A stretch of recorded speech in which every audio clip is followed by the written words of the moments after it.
Hello po, ito po yung update kay Shelo. Sa lahat po nang nagwo-worry na wala pong iniinom si Shelo kahit man lang vitamins, ito po ipapakita ko po kasi nung unang-una po namin siyang pinabit, pinakita ko na rin po to.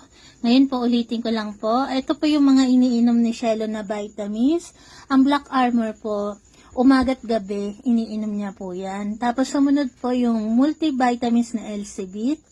Tapos meron din po siyang Calcipur para sa calcium. Tapos meron din po siyang Emerplex. Ay ang apat na klase ng vitamins po na yan, araw-araw pong iniinom ni Shelo. Tapos yung Black Armor lang po yung 2 times a day. Tapos yung iba po, once a day lang. Ayan po yung everyday na iniinom ni Shelo.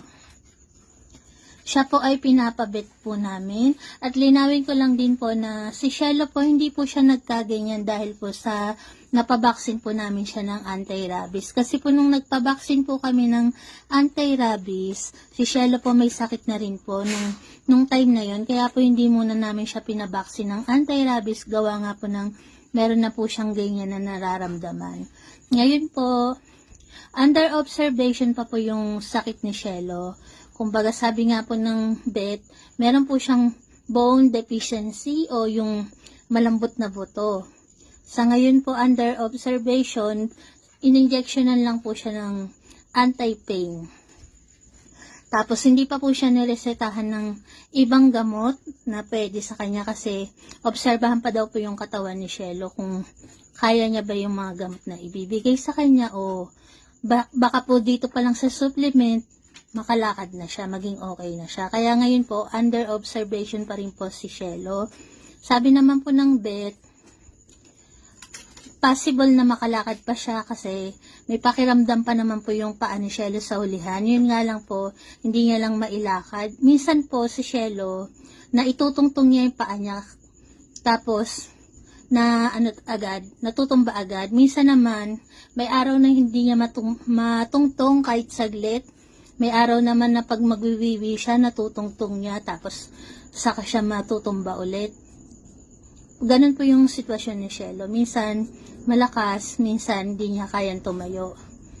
Yun po yung sitwasyon niya. Ayan po, sana po malinaw na si Shelo po.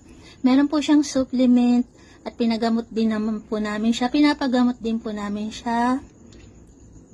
Ayan si Shelo, natutulog na po yan. Okay naman po siya. Yun nga lang medyo humina po siyang kumain. Pero minsan nga po kasi iba-iba yung mood ni Shelo. Minsan malakas kumain. Minsan naman po mahina kumain. Minsan maingay na siya. Minsan naman tahimik. Tulad po ngayong araw na to, tahimik po si Shelo. Tapos hindi po siya makatayo. Lalo na pag magwiwiwi, hindi siya makatayo. Minsan naman may araw na pag magwiwiwi po siya, kusa siyang tumatayo. Tapos, after magwiwi, yun, wala nang lakas uli yung paa niya. Yun lang po.